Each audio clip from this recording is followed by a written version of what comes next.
হ্যাঁ বলেন, কি সমস্যা? আমার হাজবেন্ড আমাকে ভালোবাসে না। তো আপনি কি চাচ্ছেন আপনার হাজবেন্ডের পাছায় 200 mg ভালোবাসার একটা ইনজেকশন ঢুকাই দিই? 200 এমজিতে কিছু হবে না ডক্টর, কমসে কম 2000 এমজি ঢুকাতে হবে।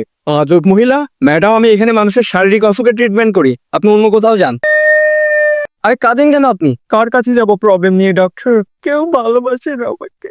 আরে আপনার প্রয়োজন তো অন্য মানুষের ভালোবাসা, নিজে নিজেকে ভালোবাসেন। না, একটা মেয়ে মানুষের তোর ভালোবাসার প্রয়োজন ডক্টর। আচ্ছা বলেন, আপনার হাজবেন্ড আপনাকে ভালোবাসেন এটা আপনি কিভাবে বুঝলেন? ও আমার বাচ্চা ভুলে গেছে। বাহ দিদি বাহ। আমার সাথে সবসময় এরকম কেন হয়? হ্যাঁ হ্যাঁ সঠিক, দুনিয়ার সব দুঃখ কষ্ট তো আপনার। তাই না?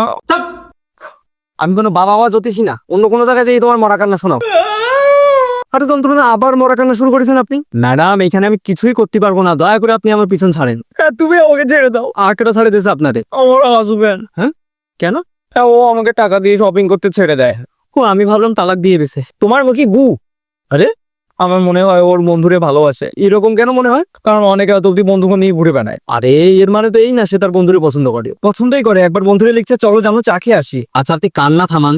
একে তো এত ওয়েট করার পর একটা মালদার ছেলে পাইছি, সেও হাতেতে ফসকে যাচ্ছে। হ্যাঁ সবুরে তো মেয়া ফলে। ডক্টর প্লিজ, আপনি আমাকে এমন একটা ওষুধ বলেন যাতে ও আমাকে অনেক ভালোবাসে। আরে ম্যাডাম এর কোনো ওষুধই নেই।